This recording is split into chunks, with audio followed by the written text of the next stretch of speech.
Hampir 2 tahun sudah, agresi Israel tak henti menerpa tiap jengkal tanah Palestina, menjadikan warga Gaza sasaran pembantaian, meski dalihnya membasmi Hamas. Sejak konflik berkecamuk 7 Oktober 2023, lebih dari 66.000 warga Gaza kehilangan nyawa. Kebanyakan korbannya adalah wanita dan anak-anak. Dunia pun kian riuh menyerukan dukungan untuk kemerdekaan Palestina. Mulai dari jalanan hingga panggung terhormat seperti sidang Majelis Umum PBB. Presiden Amerika Serikat Donald Trump dan Perdana Menteri Israel Benjamin Netanyahu menyepakati sebuah rencana perdamaian. Presiden Trump memperingatkan, jika Hamas menolak proposal itu, Israel akan mendapat dukungan penuh Amerika Serikat untuk mengambil langkah militer. Under the plan, Arab and Muslim countries have committed, and in writing in many cases, but I actually would take their word for it, the people I mentioned, I'd take their word for it, to demilitarize Gaza, and that's quickly. Decommission the military capabilities of Hamas and all other terror organizations. Israel juga meminta pembebasan seluruh sandera dalam 72 jam setelah menerima kesepakatan. Penarikan bertahap pasukan Israel dari Gaza, pelucutan senjata Hamas, serta pembentukan pemerintahan transisi yang dipimpin Badan Internasional. Gaza will have a peaceful civilian administration that is run neither by Hamas nor by the Palestinian Authority. If Hamas agrees to your plan, Mr. President, the first step will be a modest withdrawal, followed by the release of all our hostages within 72 hours. Juru bicara Kementerian Luar Negeri Qatar, Majid Al-Ansari mengonfirmasi, Qatar dan Mesir secara resmi menyampaikan rencana perdamaian yang diusulkan Presiden AS Donald Trump kepada Hamas, dan memastikan bahwa jaminan telah diberikan untuk mencegah terulangnya agresi Israel terhadap Doha. Qatar yang telah lama menjadi mediator utama dalam pembicaraan tidak langsung antara Israel dan Hamas juga menjelaskan Hamas tengah mempelajari proposal itu. بالنسبة للوفود الموجودة في الدوحة شارك رئيس المخابرات المصرية يوم أمس في الاجتماع، وكذلك اليوم من الجانب التركي سيشارك في هذه الاجتماعات مع الوفد التفاوضي لحركة حماس. الاجتماع الذي عقد في نيويورك بين عدد من قادة الدول العربية والإسلامية مع الرئيس الأمريكي وسع دائرة المشاركة في إطار هذه المبادرة لتشمل جميع هذه الدول. لذلك اليوم نجد هذا الحضور الثلاثي القطري المصري التركي. Hamas hingga kini masih mempelajari dokumen 20 butir proposal perdamaian Gaza yang digagas Trump.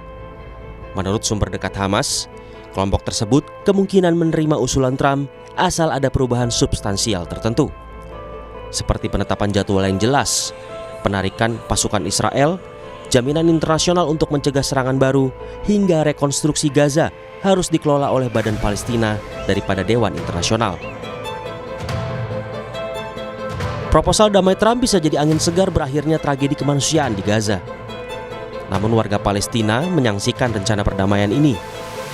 Menurut mereka, Amerika Serikat telah lama kehilangan kredibilitas dalam membawa perdamaian ke Gaza. Warga Gaza meragukan dampaknya serta ketulusan dan konsistensi dalam pengambilan keputusan pemerintahan Trump.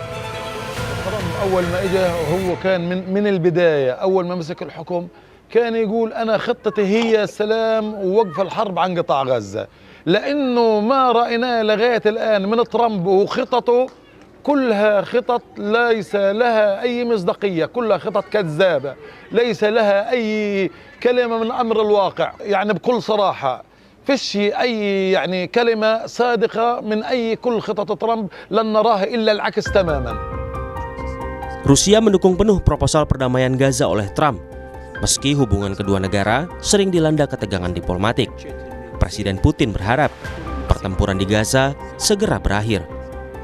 Что касается предложения президента Трампа по Газе, вы знаете, наверное, будет неожиданным для вас, но в целом Россия его готова поддержать.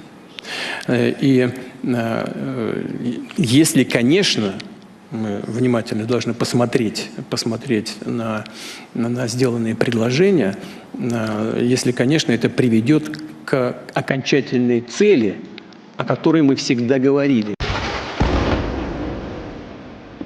Menurut anggota Komisi 1 DPR Samsu Rizal, konsistensi atas rencana perdamaian yang digagas Trump begitu rapuh, sebab belum melibatkan seluruh pihak yang bertikai. Nggak mungkin konsisten. Nggak mungkin konsisten selama tidak melibatkan semua pihak yang bertikai. Semua pihak yang terlibat. Karena yang terlibat ini yang di proposal Trump itu yang selalu mengikuti Abraham Accord itu bahwa hanya presiden atau pihak yang secara internasional diakui. Dan itu legitimasinya itu adalah presiden Palestina. Nah itu mungkin akan kelihatan dari luar bahwa ini sudahlah antar dua negara inilah state solution, sudah cocok lah ini. Tetapi faktanya di lapangan adalah bukan cuma itu yang berkuasa, tetapi banyak yang memegang hal-hal yang lebih substansial. Dalam hal ini adalah yang pegang senjata. Meski proposal damai ini jauh menguntungkan Israel, menurut pengamat Timur Tengah Hasibullah Satrawi, harapan bagi Palestina merdeka terbuka. Satu, kalau kita bedah, ini 70-30 karena yang dapat banyak untung adalah Israel. Misalkan belum apa-apa itu sudah meminta agar Hamas menyerahkan senjata. Ini belum tentu berdiri Palestina, senjata sudah harus diserahkan. Jadi itu keberpihakannya kepada Israel. Nah, tapi sekali lagi juga peluang, karena di sini ada peluang bahwa kalau sudah situasinya mendukung solusi dua negara antara Israel dengan Palestina, apalagi ada jaminan bahwa Israel tidak akan menganeksasi Gaza dan tepi barat, ini menjadi peluang menghidupkan Palestina merdeka. Jadi walaupun 30, tetap ada peluang menjadi sebuah solusi permanen bagi dua negara. Dukungan banyak negara termasuk Indonesia untuk kemerdekaan Palestina nyatanya tak membuat serangan Israel ke Gaza meredah. Israel juga tak segan menghalangi pihak-pihak yang ingin masuk ke Gaza. Rabu malam, sejumlah kapal kemanusiaan Sumut Flotilla beserta sukarelawan disergap dan ditahan militer Israel. Sebelum menyergap dan menahan aktivis, pihak Israel sempat mengirim ancaman melalui radio komunikasi. Namun ancaman itu dijawab aktivis yang menegaskan bahwa misi Flotilla bersifat damai dan sah secara hukum internasional. Kapal yang disergap termasuk yang ditumpangi aktivis pro-Palestina asal Swedia, Greta Thunberg. Kapal itu juga membawa bantuan ke Gaza. Sementara itu, kapal Observer yang ditumpangi sukarelawan Indonesia, Hussein Gaza, dan rombongan berhasil menjauh dan bersandar di pelabuhan Larnaca, Siprus. Meski belum berhasil menembus blokade Gaza, data dan barang bukti pelanggaran hukum Israel yang dibawa kapal Summertime Young dinilai akan sangat penting untuk langkah hukum dan diplomatik selanjutnya di tingkat internasional. Malam hari ini beberapa aktivis yang sudah membersamai kami selama kurang lebih 1 bulan terakhir akhirnya mulai berpencar dan sebagian mendapatkan akses keluar karena mereka memiliki privilege visa keluar tanpa visa, sementara sebagian lain masih menanti di kapal, masih harus standby di kapal. Maka dari itu kita pantau terus. Kita akan berjuang sampai titik darah penghabisan.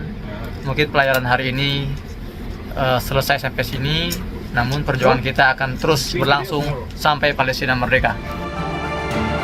Dunia tentu menanti proposal perdamaian di Gaza dapat menjadi akhir penindasan Israel, serta membuka peluang bagi berdirinya negara Palestina di masa depan.